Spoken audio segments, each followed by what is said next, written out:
It was New Year's Eve 2019 when health officials in China admitted they had a problem. Health authorities have activated their most serious response level after an outbreak of a new type of viral pneumonia in central China.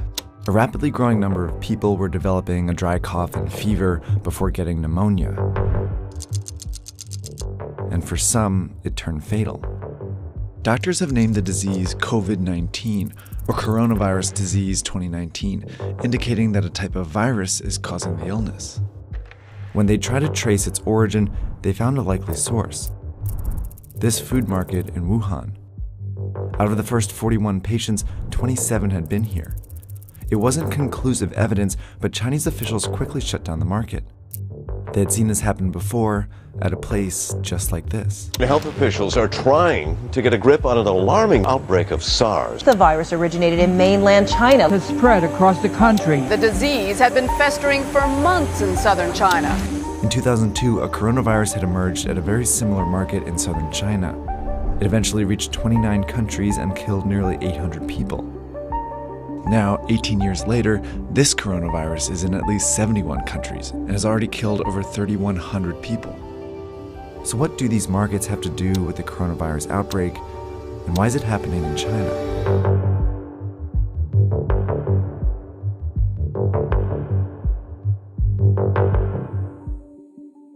A lot of the viruses that make us sick actually originate in animals. Some of the viruses that cause the flu come from birds and pigs. HIV/AIDS comes from chimpanzees. The deadly Ebola virus likely originates in bats. And in the case of the 2019 coronavirus, there's some evidence it went from a bat to a pangolin before infecting a human. While viruses are very good at jumping between species, it's rare for a deadly one to make this journey all the way to humans. That's because it would need all these hosts to encounter each other at some point. That's where the Wuhan market comes in. It's a wet market. A kind of place where live animals are slaughtered and sold for consumption. It was not a surprise at all, and I think that it was not a surprise to many scientists. Peter Li is a professor and expert on China's animal trade. The cages stack above one over another. Animals at the bottom are often soaked with all kinds of liquid, animal excrement, pus, blood, or whatever the liquid they're receiving from the animals above. That's exactly how a virus can jump from one animal to another. If that animal then comes in contact with or is consumed by a human, the virus could potentially infect them. And if the virus then spreads to other humans, it causes an outbreak. Wet markets are scattered all over the world, but the ones in China are particularly well known because they offer a wide variety of animals, including wildlife. This is a sample menu reportedly from the market in Wuhan. These animals are from all over the world, and each one has the potential to carry its own viruses to the market. The reason all these animals are in the same market is because of a decision China's government made decades ago. Back in the 1970s, China was falling apart. Famine had killed more than 36 million people, and the communist regime, which controlled all food production, was failing to feed its more than 900 million people. In 1978, on the verge of collapse, the regime gave up this control and allowed private farming. While large companies increasingly dominated the production of popular foods like pork and poultry, some smaller farmers turned to catching and raising wild animals as a way to sustain themselves.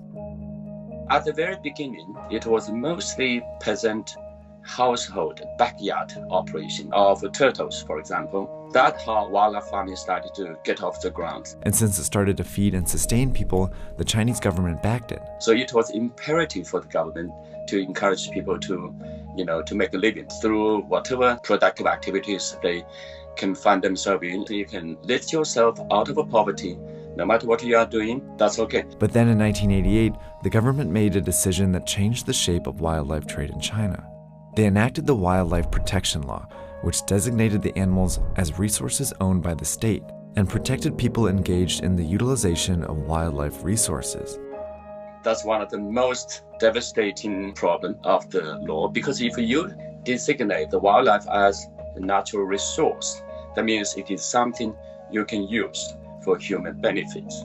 The law also encouraged the domestication and breeding of wildlife. And with that, an industry was born. small local farms turned into industrial-sized operations. For example, this bear farm started with just 3 and eventually grew to more than 1,000 bears. Bigger populations meant greater chances that a sick animal could spread disease. Farmers were also raising a wide variety of animals, which meant more viruses on the farms. Nonetheless, these animals were funneled into the wet markets for profit. While this legal wildlife farming industry started booming, it simultaneously provided cover for an illegal wildlife industry. Endangered animals like tigers, rhinoceroses, and pangolins were trafficked into China. By the early 2000s, these markets were teeming with wild animals when the inevitable happened.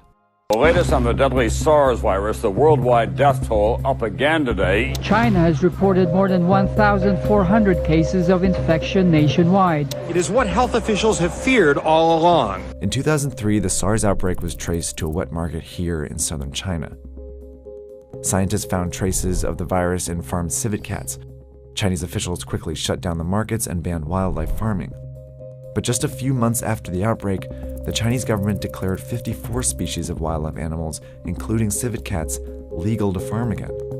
By 2004, the wildlife farming industry was worth an estimated 100 billion yuan, and it exerted significant influence over the Chinese government. Wildlife farming industry was tiny in China's gigantic GDP, but the industry has enormous lobbying capability. It's because of this influence that the Chinese government has allowed these markets to grow over the years.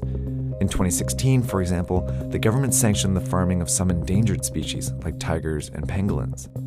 By 2018, the wildlife industry had grown to 148 billion yuan and had developed clever marketing tactics to keep the markets around. The industry has been promoting these wildlife animals as, tonic products, as, bodybuilding, as sex enhancing, and of course as disease fighting. None of the claims can hold water. Yet these products became popular with an influential portion of China's population. The majority of the people in China do not eat wildlife animals. Those people who consume these wildlife animals are the rich and the powerful, a small minority. It's this minority that the Chinese government chose to favor over the safety of the rest of its population. These parochial commercial interests of small number of wildlife eaters are hijacking China's national interest. Soon after the coronavirus outbreak, the Chinese government shut down thousands of wet markets and temporarily banned wildlife trade again. Organizations around the world have been urging China to make the ban permanent. Chinese social media, in particular, has been flooded with petitions to ban it for good this time. In response, China is reportedly amending the wildlife protection law that encouraged wildlife farming decades ago. But unless these actions lead to a permanent ban on wildlife farming, outbreaks like this one are bound to happen again.